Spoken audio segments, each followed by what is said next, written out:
జై సీతారాం. నేడు మన 20వ దశకంలో ఉండిన 8th శ్లోకాలుండి మన అనుభవించుతా.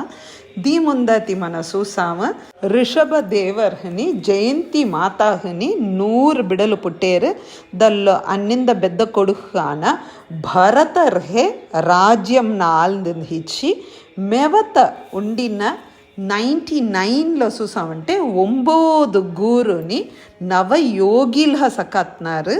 ఇంకొక 9 గూరుని చూసామంటే ఈ భారత వర్షంనే పార్ట్ వాళ్ళు ఆనందంగా లేవసేరు. దాని పోహుండిన 81 గూరుని తన్నోడ తపస్సుతో ఆ బ్రహ్మస్వరూపమే అడంజున్నారు అనేది ఇది వెరిగి మనం చూసాం. ఇవాళ 8వ శ్లోకాలో చూసామంటే భట్టత్రీస పేరు అథత్వం హే కృష్ణ దామెనహ మీరు మునీంద్ర మధ్యే అన్ని మునివర్గలోడ నడువులో సుతేభ్య తన్నోడ కొడుకులతో సేరి విరక్తి భక్త్యన్విత ముక్తి మార్గం ఈ లౌకికమైన అన్నిన విరక్తి అన్నిన ఉడిసి భక్తి మార్గం మూలంగా ముక్తి నాడంజే ఆ విషయంన ఉక్త్వా తన సెప్ స్వయం తనని పరమహంస వృత్తిం గతః. పరమహంస అంటే టోటల్ రెనౌన్సియేషన్, అన్నీన ఉడిసి తనను ఆ మార్గంలోనే లెవిసిపోయినారు. ఎట్టపోయినారు? జడోన్మత్త పిశాచర్యం అధాహ. ఒక జడం మాదిరి, ఒక వెర్రివాంటి మాదిరి, ఉన్మత్తన్ మాదిరి తన లెవిసి సకాయినారు అనేది మన 8th శ్లోకాలు చూసేము. அடுத்தது 9thలో అనేరు భవాన్ అనేరు భట్టత్రి.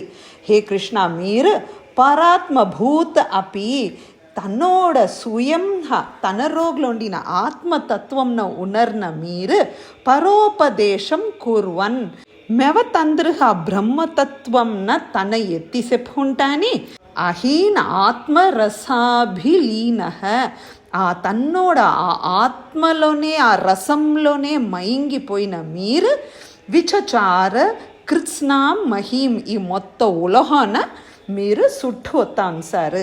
అప్పుడు దాననే 10th శ్లోకాలు అనేరు శయవ్రతం.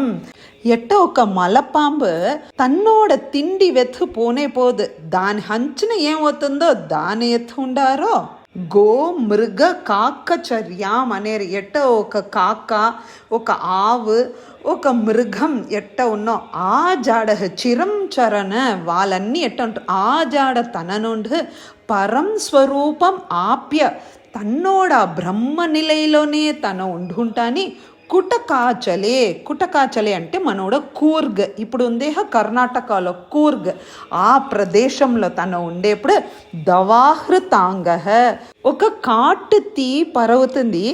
ఆ కాటు తీలోనే తన్నోడ ఉడల్న అర్పణ చేస్తారు.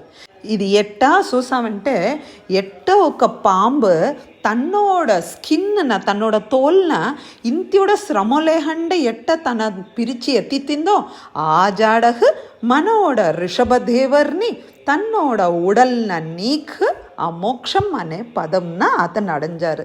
భట్టత్రి అనేరు హే వాతనాథ హే గురువాయూరప్ప త్వం మీరు మమతాపాన్ అపాకొరు నావోడ రోగంని హే కృష్ణ నువ్వే తీర్చాలి అనే దాంతో మన దశకం 20 కంప్లీట్ అవుతుంది.